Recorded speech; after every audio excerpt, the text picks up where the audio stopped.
What's going on, everybody? First off, I want to thank you guys for tuning in to the first episode of Believe TV, the web series. Just to give you guys a little bit of insight of everything that's going on.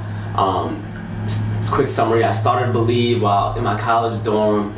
I wanted to use it as a movement to inspire others, to push others, just so they could see it every day. From there, I decided to create a web series. And this web series, going from here on, you will see a number of young individuals who are either currently entrepreneurs, becoming entrepreneurs, who own their own businesses or starting their own businesses. Basically, they're all striving to become great. We're going to get a little insight on how they become great. And I feel like I chose the perfect person. I had no other choice but to call up one of my best friends who's very successful at his age. I must say very, very successful at that. One of my good friends, Kieno Jones. Kieno, thank you for joining me. Thank you for having me. It's an honor to be here. You know, my man's drove all the way up here from Charlotte to get this done. I feel great. You know what I'm saying? I feel happy, feel wonderful. But Kieno, he's a very successful dude, graduated from University of Richmond. I'm not gonna sit here and tell his whole life story to you guys. I'm gonna let him say it. So go ahead, you can tell him a little bit about yourself, what you do for a living, just keep going on and on. Well, I'm originally a native of Atlanta, Georgia, Zone 4, Fairburn Road, Cascade. Holla at me. Zone 6. Yeah, by way of Atlanta. I had the opportunity to play Division I football at the University of Richmond, where I graduated with a degree in sociology with a concentration in socioeconomics. And upon graduation, I actually was extended an offer to work on Wall Street. And so while being on Wall Street, I quickly realized that the typical 9-to-5 or desk job wasn't really for me, and so eventually I ended up parting ways with that firm.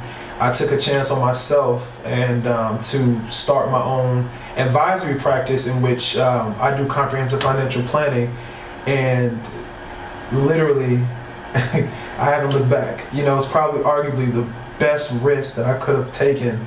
And the fact that, you know, even still today I'm doing literally my God-given purpose. God is good. So cool.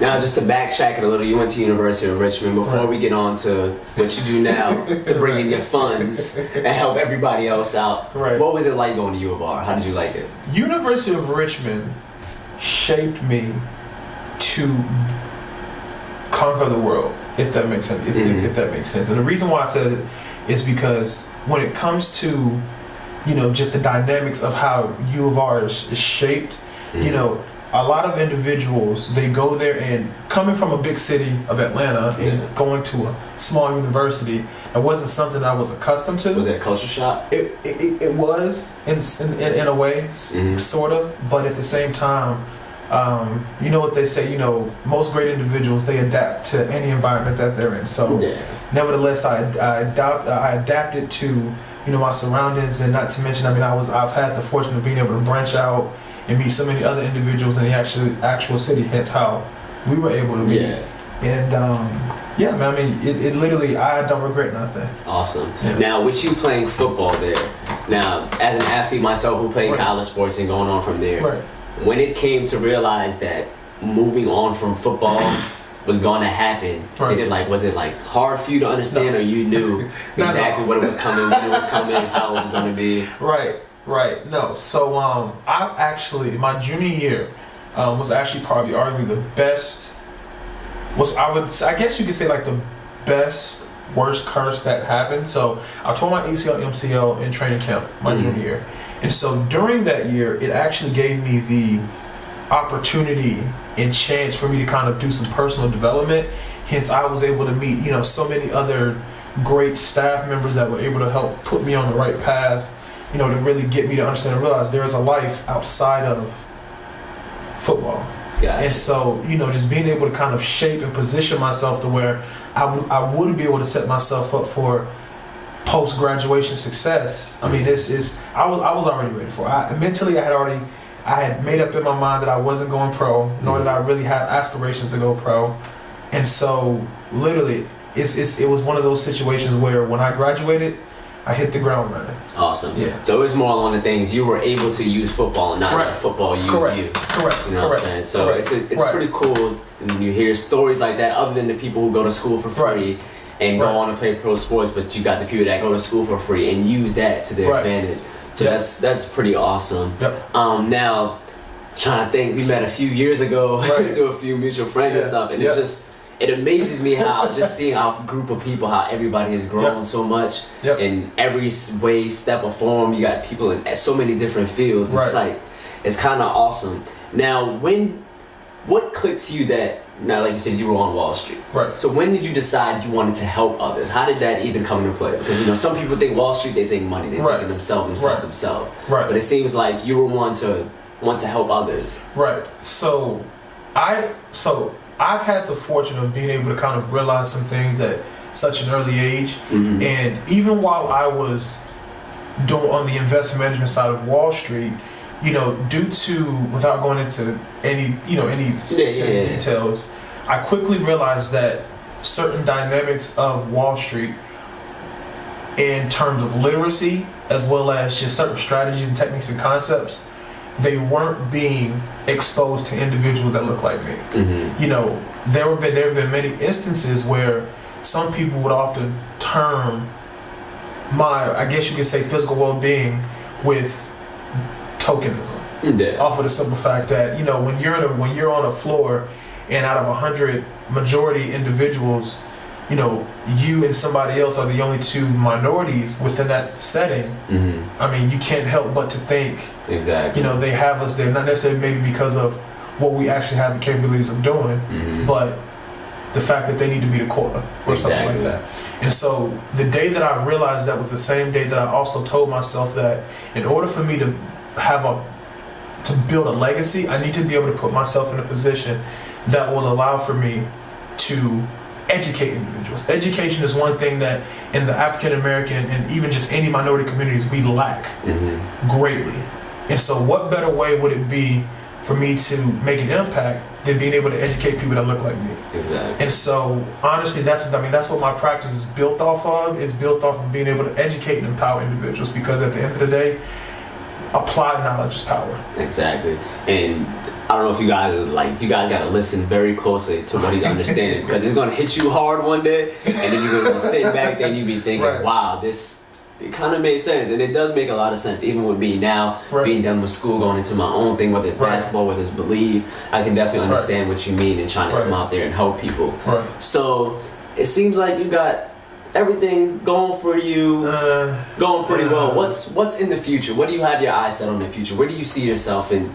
Let's start with 2 years from now. Where do you see yourself in 2 years? 2 years from now. So one thing that, just to kind of backtrack a little, one thing that growing up, my dad always told me, so if you hear me reference my parents a lot, it's because my parents are my best friends. My parents are the individuals that have shaped me to mentally, personality-wise, be the person that I am today.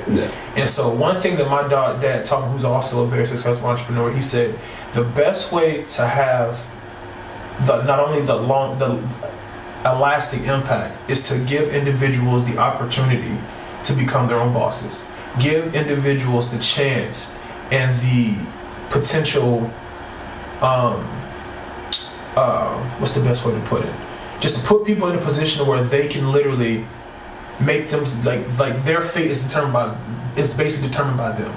And so in terms of me being able to branch off and just to create a brand that will allow individuals from across the country to buy in, and for them to become financial advisors, for them to become financial planners, for them to become, you know, individuals that can take the literacy that we as African Americans and minorities fail to have, and to just spread it.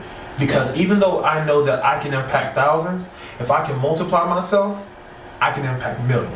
Understood. That definitely makes a lot of sense, because it does seem like we go through the perception of what we see on social media, what we see in music videos, what we see, and what we see somebody wearing down the street. It doesn't seem like people actually know the real meaning of actually truly being financially stable. So what would be your definition of being financially stable? How do you view it? So I feel like it goes back to understanding the actual idea and concept of what wealth is. And so, to make a long story short, to put it in simple layman's terms, wealth is the ability to maintain your lifestyle without having to work.